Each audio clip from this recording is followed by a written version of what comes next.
Good morning, everybody, or good afternoon at this point. This is our third lesson in the disease prevention unit, and it'll be our last lesson until um, a couple of weeks. Next week, you're going to start working on your project, which we'll explain more in greater detail. You may actually get an email and some Google Doc information over the next couple of days. Or depending on the workload that you have, we may just wait until the next time we meet, which will be next week. So don't panic on that. Just know that there will be a project on disease prevention, and we always have office hours where you can check in with us anyway. Just quickly, as you can see, my wife is a social studies teacher, so she's doing stuff here in the United States and Germany, Britain and France. So can you tell me what they're talking about? Here beside me is something that my son was working on. It's a project. He had to make a carnival game, and this is what he came up with. So it's two games in one. One is a bowling game, and there's a line back here. They had to roll from and try and hit it in, and then there's a hole in one where you take out all the cans, and then right behind it, in there's a little hole, and you have to try and roll the ball into it. Pretty inventive. We might have to come up with something like that for sixth grade, although I know you have enough workload as it is. But here we are talking about disease prevention. Like I said, today we're going to talk about non-communicable diseases. You'll have one more class as such on the disease prevention unit lesson, and that will be on a sexually transmitted disease known as HIV. And the reason we talk about HIV is similar to the coronavirus. It took a while for people to figure out what was happening and why people were dying. So it is very relevant and a recent health scare that occurred in the US during the 1980s. So we'll talk about that. That'll be kind of our last lesson. For today, we're going to talk about non-communicable diseases. And you can see here that we have some of the information that you can see. And now I'm going to start presenting. So again, like the last day, I'm going to leave my camera on for a bit, and I'll probably get out of the way so that I'm not bothering you. But with non-communicable diseases, one of the things that we know already, we've talked about it in our first lesson, is that non-communicable diseases cannot be spread from human to human. The one thing we did say was that through genetics, so if your family has a history of any of these diseases, then there's a greater risk that you could actually contract or acquire the disease, I should say. There are ways, thankfully, that we can stop or at least prevent or even prevent this chance of you getting these diseases, and we'll talk a little bit about that today. So here we are, disease prevention unit lesson 3. I didn't change up everything because I just thought if we keep everything the same, then you're not going to be fed up by watching different slideshows and so on and so forth. So like I said, these are diseases that cannot be spread from person to person. They're also known as chronic diseases, which means that they're not something that you get and you get over it, right? So even with the coronavirus, as deadly as it can be, most people that are getting it are able to overcome it, right? They have a healthy immune system. Their body is able to fight it. Their immune system, which we just talked about the last day, is able to overcome it. With non-communicable diseases, the problem is that it's chronic. So people can live with these diseases for all of their life, some of their life. And for a lot of people, it's usually later on in life. They're usually a result of one or more of the following. So genetics, like we said, is one of them. There's not much you can do about genetics, right? We can, depending on the types of diseases your parents, your aunts or uncles, your grandparents have had, you know that there are ways that you could help to prevent you getting the disease. But if it's genetic, there's a possibility that you might get the disease no matter what you do. Physiological, there's also the chance that you could get it for physiological reasons. Environmental reasons, depending on where you are, you may be at higher risk of getting a disease. And behavior factors, so things that you do throughout your normal day-to-day life can cause you to get non-communicable diseases. There's many types, right, of non-communicable diseases. There's 4 main types that we're concerned with and going to talk about. So one is cardiovascular disease. Those are heart attacks, strokes, cardiac arrests, anything to do with the heart that can cause or that can be caused by certain factors that we do in life. Another one is cancers.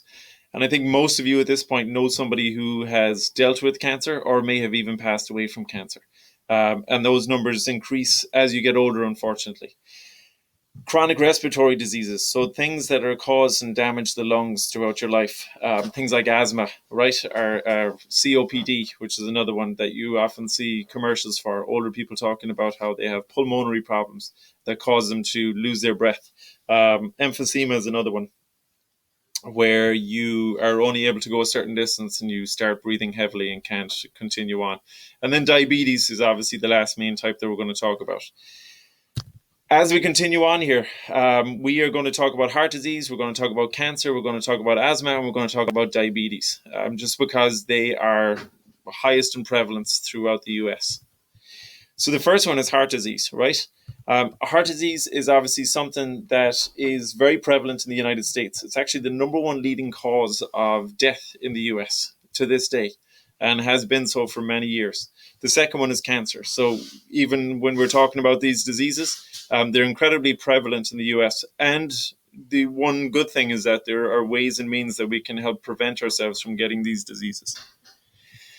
So there are a number of factors that can result in an individual having heart disease, and most of you know them already. Like from the beginning of our units, when we talked about the health triangle, we talked about a number of things in ways to keep yourself heart healthy and to keep your body healthy. But some of the factors that we include here are obesity, right? Which obviously, if somebody is overweight, they're putting increased pressure on their heart. And the reason for that is because they have to push blood around a larger portion or a larger area, right, than you would if you're somebody who is of a healthy weight. Eating habits can also cause you to have narrowed or blocked blood vessels, which basically means like cholesterol, fat deposits. If you smoke, plaque can start to build up in the arteries. And we've talked about this before when we talked about fitness. And we talked about other diseases throughout the year, is that when you have a healthy blood vessel, it's open and able to and allow blood to move through it very easily, right? If we start to narrow these, the pressure on our heart increases because now we have to push blood to the same areas, but they're not going because there's a lot of restriction. So because of that, we're putting pressure on our heart to do more work than it should. Another reason is stress, believe it or not. And this is a situation that my father ran into just a couple of years ago. So stress can actually cause you to cause your heart to work harder than it needs to do so. Do not panic if you're stressed in school from a day-to-day basis, right? If this is something that only happens or occurs once or twice a week, it's not something you should really worry about. This is the type of stress that people live with on a day-to-day basis, from hour to hour, right? They're constantly stressed out, things in their life. It could be financial reasons. There could be someone who's sick in the family and you're constantly stressed out about it. The main idea that we've talked about is finding ways to overcome your stress so that you're not putting pressure on your heart, right? And again, as you get older, your heart, like every other organ in your body, starts to weaken a little bit. So you're obviously going to be more prone to having heart disease as you get older because your heart isn't as strong as it once was. And again, if you have increased stress and you're older, then obviously this is going to cause you to have issues. The third one, which we've talked about again and again and again, is genetics. So if you have a family member who has heart health problems, then obviously as you go to a doctor, you're going to tell them that you have people in your family that have heart health problems. For this reason, you will want to take steps to try and prevent you from getting heart health problems, right? So if you know that your grandparent smoked or did different things that cause problems, then what would you do? Not do what they did, right? That's important. That's my wife shouting upstairs. She has a meeting with students, I think. So those are three main causes of heart health problems, right? And the types of heart disease that we see and that are very prevalent in the US is a stroke, right? So a stroke basically stops blood going to the brain. And when it does that, then obviously there's going to be complications. People who have a stroke either can have slurred speech. You'll see that they're not able to smile on one side of their face. If you ask them to smile, one side is smiling and the other side is droopy. There are other complications, obviously, that come with it. So there are signs to a stroke that people can obviously call 911 and get treated earlier. Those that have a full-on stroke would obviously have to call an emergency and get brought into the hospital to have surgery or whatever treatment they need to help them overcome the stroke. Another one is a heart attack, right? So this is what I talked about with my father. It's caused by a blockage of blood flow to the heart. This could be due to blood clots or other blockages in the heart, right? So there are different reasons as to why people can have heart attacks, but one of the main causes obviously is a restricted blood flow to the heart. And the third one is cardiac arrest. And this is basically a sudden and unexpected stop of function of the heart, right? And then breathing can obviously become complicated, right? If we're not getting oxygen around to the body. And then finally, you lose consciousness. So a cardiac arrest is obviously something that can be very damaging to the body. And if not treated or caught in time, then obviously there can be complications that can lead to death. This is just an example of somebody who has a blocked or carotid artery. If you see here, the normal blood flow would be up here. And then when you have these restrictions, like plaque in this case, which could be caused from cholesterol, eating fatty foods, or it could be from plaque deposits caused from smoking over time. There's tightness or pain in the chest is usually what people feel. And then it could be in the back also, which is why a lot of people don't know when they have pain in the back over a certain period of time. For my father, an example, he had pain for 2 days. And on the second day, a friend of his said, "You might be having a heart attack." And he went in, and thankfully he went in on time, so he was seen to. But this is just an example of what a heart attack might look like and what it might be caused by. All right, so how do we prevent heart disease? I think you know this. If we were in class, I'd be shouting at you now, right now, saying, "Come on, give me ways that you can prevent heart disease." One way that we can prevent it is, and this is just showing that Heart Health Month was actually February 2020, so we've just gone past that, and just trying to raise awareness and get people to stay heart healthy. So how do we do it? Right, so we talked about the first unit, the health triangle. So if we follow along with the health triangle, then we know that there's many ways that we can help to stay healthy, and this also helps with heart health. So number one is stay active. Active for 60 minutes a day. We've repeated this. You'll never forget this because we've talked about it so much in school. Second thing is maintain a healthy weight. Eat right and exercise. So a lot of people can say, well, my friend had a heart attack when they're older, but they maintained a healthy weight. But it's because of the next one, where you're not eating foods that are healthy for you. So in order to stay heart healthy, they say to eat foods that are high in fiber, right? So you stop all blockages, right? Your whole colon and everything else is cleared out, and your body is able to deal with everything else that you're eating. You want to eat foods that are low in salt, because that can actually increase your blood pressure. Tests have shown, and again, salt is always something that's in the news. Sometimes you hear that salt really isn't that bad for you, and other times they say that it does cause you to have higher blood pressure. Obviously, eat foods that are low in sugar, fat, and cholesterol.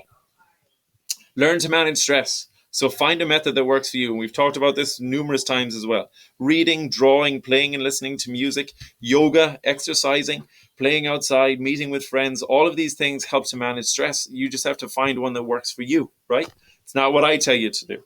Avoid tobacco and vaping products. We now know that obviously we've known for many years the tobacco industry provided people with cigarettes, and cigarettes, the smoke that you inhale is obviously going to cause problems to your heart, right? Further down the road and to your lungs. So you want to make sure that you're staying away from those products. So they increase your risk of having heart disease. The other factors that we have over here that we talk about are the treatments for heart disease. So if it's just mild, you might just have to take medication. So there's many different things that can happen. Your heart can go out of rhythm, like AFib, which is atrial fibrillation. And in order to help that, you can take medication for it, right? Sometimes people who have blockages in their vessels, they may not need surgery. They can take something that thins the blood, so the blood is not as globular, and it helps the blood to flow through your body. So blood thinners are an example. Other types of medication, like we said, that help to prevent your heart going out of rhythm. There's all of these things that you can take for blood pressure. Sorry, for your heart, including lowering blood pressure, because high blood pressure is not good either, right? It's causing your heart to work more than it needs to. If heart problems are serious, there are different types of surgeries that help to open or clear blood vessels. They may also put in devices that help to keep your heart in rhythm, like pacemakers. And obviously, there's other surgeries that they can do, right, to try and make sure that your heart is functioning properly. In critical cases, right, if surgery is not going to work, people may have to try and file for a heart transplant. And again, this can take a long time for people to get, but it's better to be on the list than not be on the list. Okay? As we move forward, we are going to talk about cancer. So, heart disease, we've talked about, and any of these pieces of information or any of these topics that I cover, and you want to find out more about it, please don't hesitate to contact me. Send me a message or an email, and I would gladly send you more information that might be pertinent to you or that you might enjoy. Okay. because some people like and enjoy reading about this. I've some people's dream jobs in the other class that I asked was to be a doctor, a cardiologist. So people are interested in this kind of information. So if you want more, then please let me know.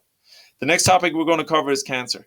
And again, cancer is, a lot of people might have heard about heart disease, but I think the one that we hear is more prevalent, or that we hear people talk about, or people who we know have cancer, the numbers are very high, right?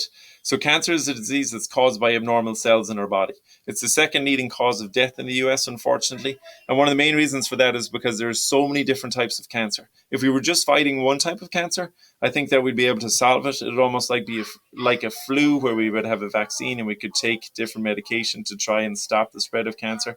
But unfortunately, there's so many different types of cancer that we're constantly looking for ways to treat and stop the spread of cancer in our body.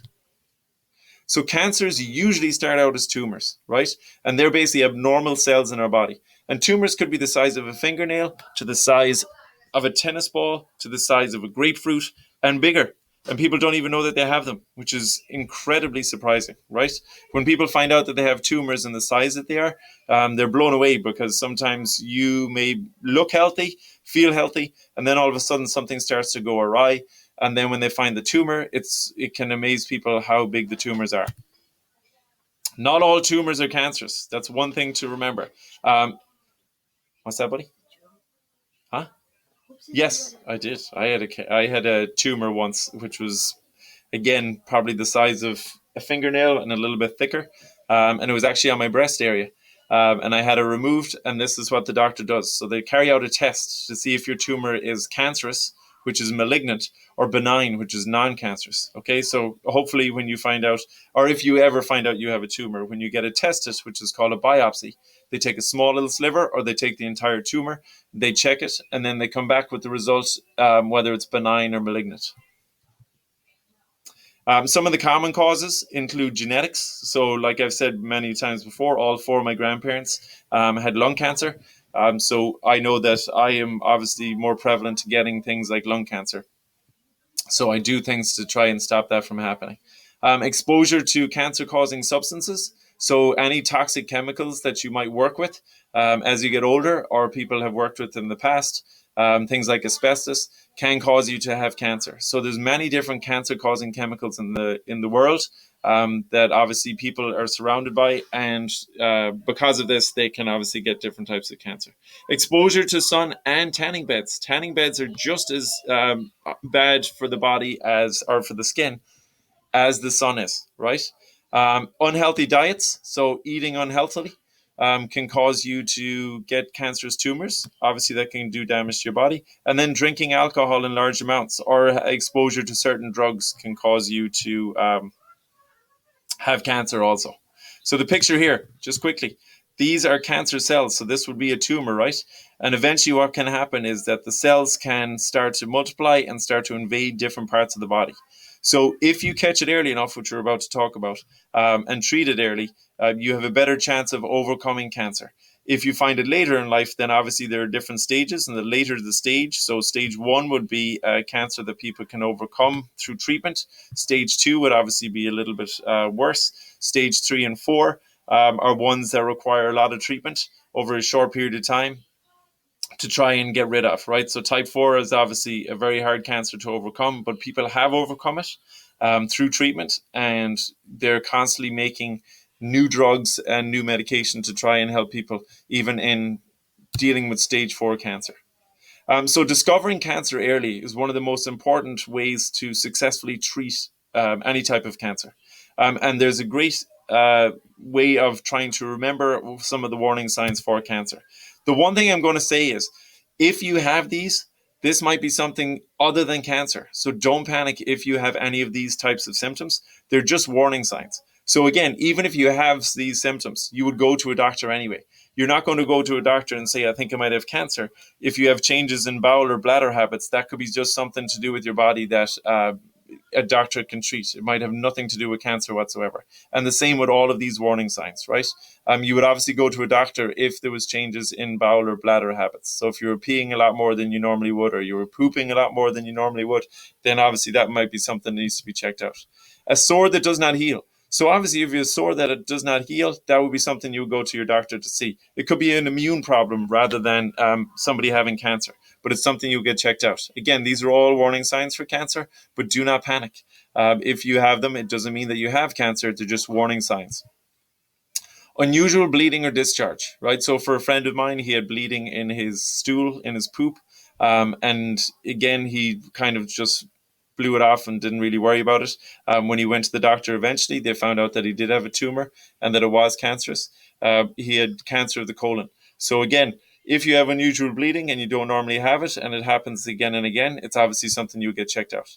Thickening of a lump in the breast, in the testicle, or elsewhere. Like I said, I had one on my breast. I got it checked out. It was benign, which meant it was non-cancerous. So again, it's just something you check out. If it's not normally there, you would obviously get it checked out. Indigestion or difficulty swallowing. If you have either of these issues, then this is something you will get checked out also. Obvious changes in a wart or a mole. This is an important one for the skin. If you have a new mole, and I have had 2 or 3 pieces removed from the back of my neck, and it's friends of mine in school, 2 teachers actually, that told me about them, that they could see them on the back of my neck and that I should get them checked out. I did, and again, there was no cancer there, but it just makes me aware that my skin, because I'm Irish and I have pale complexion and blue eyes and fair hair, I have a higher risk of having skin cancer. So if you see obvious changes in a wart or a mole, then you would want to get them checked out. And then finally, a nagging cough or hoarseness. Again, people have nagging coughs for a week, maybe 10 days. But if it's something that lasts longer than that, then that's something you want to get checked out. And as you can see, it all adds up to the word caution, right? So it's a good way to remember the warning signs. Okay, just something to check out. Okay, so there are 4 types of treatment for cancer. Most of them you probably know already or you've heard of. Number 1 is surgery. Sometimes they're actually able to go in, perform surgery, take the tumor out, and the cancer is gone, right? That's always in the earlier stages. There's a good risk or a good chance that you can do that. Sometimes the tumor is located in a location that they can't actually go in and surgically remove it. Like if it's embedded in your brain, then they would have to use a different type of treatment, such as radiation. So radiation is basically, remember when you go for an x-ray? If you've ever gone for an x-ray, they pump radiation out at you. This is radiation, but it goes to a specific location in your body to fight off the cancer cells that are there. The third type is chemotherapy. So chemotherapy is the one that usually makes people sick, and it's basically anti-cancer medication that's poured into the body, usually through an IV or different types of treatment. There are different ways to take it. Sometimes it's through pill form. And it basically fights against cancer cells. The one downside of chemotherapy is that people can feel very nauseous after the treatment. Not everybody, but some people, depending on the type of chemotherapy you're getting, can feel very nauseous and sick. It also kills off healthy cells. So when it kills off healthy cells, you can lose things like your hair. So a common side effect of chemotherapy is losing your hair. Biologic therapies. So these have become more popular down through the years because they're less invasive and they don't cause as many side effects. They don't always work for different types of cancer. So some cancers it will actually work for. And basically what it does is it stimulates your immune system and helps it to fight off the cancer cells that come into the body. So obviously if people can use biologic therapies, they like to use them. And immunotherapies to help build up the immune system against a specific type of cancer cell to fight it off. Okay? So those are the 4 main types of treatment for cancer. Again, it all depends on the type of cancer, where it's located, as to how they're going to go about treating it. All right, the third type of non-communicable disease we're going to talk about, and just for a short amount of time, is asthma. I kind of wanted to take one from each section of our type of non-communicable disease and talk a little bit about them. A lot of people suffer from asthma. I was somebody who suffered from it at a young age. I had it from the age of 6 to 12, and then my body grew out of it, thankfully. This is basically a long-lasting disease. So for me, it lasted 6 years. There's nothing to say that I won't get it again. There are things that cause my immune system or my airways to become a little blocked. Unfortunately, dog hair and cat hair are 2 of those things. So my kids are always giving out to me that we can't have a pet. I know there are pets that you don't have hair that causes you to feel asthmatic. My son is listening. But there are things that cause me to have symptoms. Basically, asthma, when it occurs, you have airways that are starting to get smaller almost like they're swollen, and they become coated with thick mucus. So what happens is somebody feels like they're suffocating and they often panic. But the most important thing is not to panic in these situations, right? You have to find ways to breathe either through your nose, obviously through your mouth can be difficult. Asthma can be triggered by many things, such as allergens, and that's what caused or triggered my asthma was dust or dog or cat hair. Pollen can also do it. Other things that trigger it are cold or damp weather, smoke from cigarettes and cigars, air pollution, and physical activity, believe it or not, can cause people to have asthma attacks. So even though you might be doing the right thing by being physically active, you just have to know what limit your body can go to, right? And yeah, good. Treatments include inhaling medications to relax the airways. So you breathe in the medication, and it basically, usually it's a steroid. It opens up the airways a little more so that you can breathe more easily. For more severe cases, you might need hospitalization just to get some treatment in there. Usually it's just an overnight stay or maybe 2 nights. For me, when I was younger, it used to be weeks, but they've created better treatments. So you don't have to stay in hospital as long. And it's very important to treat asthma. You don't just say, oh, it's not that bad, I can live with it, because you can actually have lifelong lung problems if you don't treat it. All right. The last one we're going to talk about is diabetes. And diabetes basically prevents the body from using the sugar that we take in. So any type of carbohydrates, it has a hard time breaking it down and using it for energy, which is not something that is fun for anybody to deal with. When a person has diabetes, they basically cannot make or use the insulin correctly. And insulin is produced by the pancreas, right? So what insulin does is it helps to move the sugar and starches into the body so we can use it for energy. When it's not working properly, we can't use it, and we're obviously going to be low in energy. Type 1 diabetes is basically when insulin doesn't work at all. So insulin doesn't work for you and you can't do anything about it, right? Type 2 diabetes means that your body makes insulin, but you can't use it effectively, right? It's just not functioning properly. Most people with type 1 diabetes are born with it. Unfortunately, we've seen a trend down throughout the last 15 to 20 years where people are actually getting type 1 diabetes later in life, which should not be happening. And that's just usually caused by a very poor diet, right? Eating foods that are high in sugar, high in fat, and it basically stops insulin working efficiently.